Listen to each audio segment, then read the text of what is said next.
नमस्कार, मैं उत्तम ओझा। द्वारका एक्सप्रेस में आपका स्वागत है। उपराष्ट्रपति एवं राज्यसभा अध्यक्ष जगदीप धनखड़ की टीएमसी सांसद कल्याण बनर्जी द्वारा नकल उतारने और कांग्रेस नेता राहुल गांधी की ओर से इसका वीडियो बनाए जाने की घटना सामने आने के बाद किसान नेता भड़के हुए हैं। यूं तो इस घटना की बीजेपी नेताओं समेत विभिन्न संगठनों ने इस पर कड़ी प्रतिक्रिया दी है। पालम 360 गांव के प्रधान चौधरी सुरेंद्र सोलंकी ने तत्काल बैठक का आयोजन किया।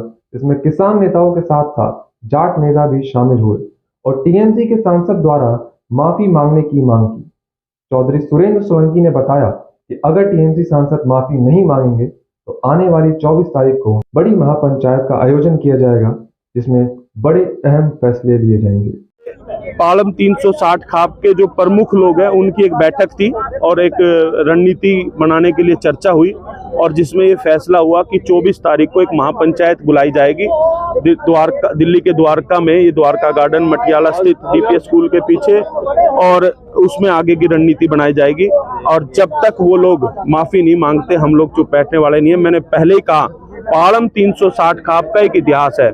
चाहे किसान आंदोलन की बात हो, चाहे पहलवानों के आंदोलन की बात हो, चाहे मुगलों को भगाने की बात हो, चाहे अंग्रेजों के खिलाफ लड़ाई लड़ने की बात हो, और चाहे लाल किले की नींव रखने की बात हो, सबसे अग्रिम होकर गांव देहात के वर्चस्व के लिए, किसानों के सम्मान के लिए हमेशा लड़ाई लड़ी और आज भी लड़ेंगे।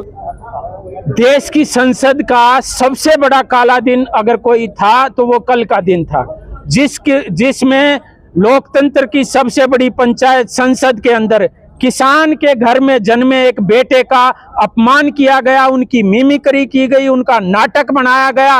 और इसका सबसे बड़ा दोषी अगर मैं मानता हूं तो टीएमसी के सांसद कल्याण सिंह के बजाय मैं दोषी मानता हूं देश की विपक्ष की सबसे बड़ी राजनीतिक कांग्रेस पार्टी के उस शहजादे को, राहुल गांधी को मानता हूं, जो दोगले चरित्र के साथ इस देश के अंदर राजनीति करते हैं।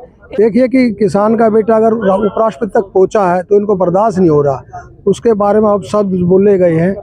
बहुत छोटी घटना है ये, बहुत छोटी सोच के लोग हैं ये लोग। तो अब देखते हैं 24 तारीख को रखी है एक पंचायत, उसमें कोई ना कोई या तो माफी मांग लेना, बहुत बड़ा फैसला लिया जाएगा उसमें, और आर पार का मामला होगा। तो हम तो यही कहते हैं कि या तो उसको सद्बुद्धि दे भगवान कि वो मांग ले माफी किसान समाज से, तो फिर उसके बाद जो है ना लड़ाई होगी। 24 तारीख को फिर दोबारा ये महापंचायत बुलाई जाएगी और हमारे उपराष्ट्रपति श्री जगदीप धनखड़ जी का राहुल गांधी और टीएमसी सांसद ने जो अपमान किया है, उनका जो मजाक उड़ाया है, वो भारत का किसान नहीं सहेगा।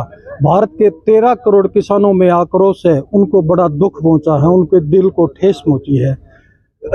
ये जो राहुल गांधी है और टीएमसी सांसद है, इनको माफी मांगनी पड़ेगी। अगर माफी नहीं मांगेंगे तो हम इनके घर का घेराव करेंगे। मैं किसान फैमिली से हूँ और आज ये पंचायत जो हमारे सुरेंद्र सोलंकी जी प्रधान 360 के ये महापंचायत बुलाई गई, आज ये मीटिंग की गई जिसके लिए अगली महापंचायत रखी जाएगी। जो ये घटना हुई है इसको और ज़्यादा कुछ नहीं कहते हुए, जैसे हमारे धनखड़ साहब ने कहा कि इनको सद्बुद्धि दें। विनाश काले विपरीत बुद्धि, इनका विनाश का काल चल रहा है, इसलिए इनकी बुद्धि उल्टी दिशा में चल रही है।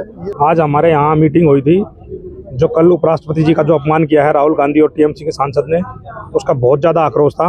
हम उस आक्रोश को दिखाने के लिए अब 24 तारीख को जो मीटिंग रखी है उसमें हम दिल्ली को और पूरे देश को ये दिखा देंगे कि भाई किसान नेता की जो अपमान किया है, और वो हमारे 140 करोड़ युवाओं का, देश के आदमियों का राष्ट्रपति हैं। तो हम ये चाहते हैं कि भाई राहुल गांधी और टीएमसी सांसद माफ़ी मांगे। बहुत ज़्यादा आक्रोश हमारे। धन्यवाद। खबरों में बने रहने के लिए चैनल को सब्सक्राइब करें। मैं उत्तम ओझा फिर लौटूंगा नई खबरों के साथ। नमस्कार।